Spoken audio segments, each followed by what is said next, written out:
In the heart of Multan, where ancient shrines breathe perfumes of devotion and the sun melts like saffron over the old blue-tiled walls, lived a young calligrapher named Rayyan Ilmas. His fingers danced with ink, shaping verses into beauty, yet his heart often trembled at the noise of disputes that echoed through the narrow lanes. A grand bazaar stretched near Rayyan's tiny workshop, alive with the sense of mango leather, ajrak dyes, and clay warmed by the sun. Among the bustling voices worked Abeer Faseeh, a gentle fruit seller whose laughter was as crisp as the pomegranates he sliced open. Across from him, fixing bicycles with graceful precision, was Naadir Suhayl, a quiet man who carried storms unspoken behind his eyes. Though the bazaar shimmered with colors, an unseen crackline ran between Abeer and Naadir.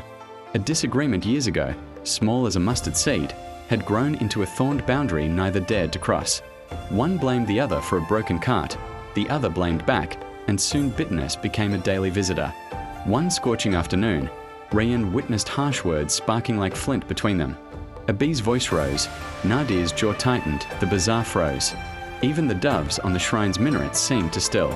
Trying to calm them, Rayyan stepped forward. He remembered a hadith his teacher once recited, and with a steady voice he shared it. The first matter that will be judged between people on the day of resurrection will be cases of bloodshed.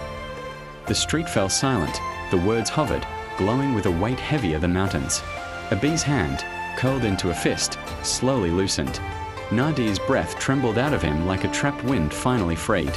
Something in that moment, perhaps fear, perhaps faith, perhaps the truth shining too brightly to deny, softened the stone each carried inside. But the story did not end there.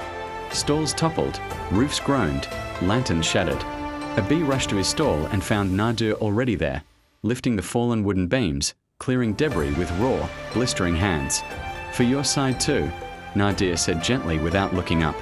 "And for your heart too," Abeer answered. They worked together until the sun turned gold again. Hoping to seal the moment, he crafted a calligraphy piece, a swirling river of letters, luminous and bold. At its center shone the Hadith, encircled with patterns inspired by the shrines of Multan. The two former rivals hung the piece above their stalls, letting every passerby read its warning, its wisdom, its mercy.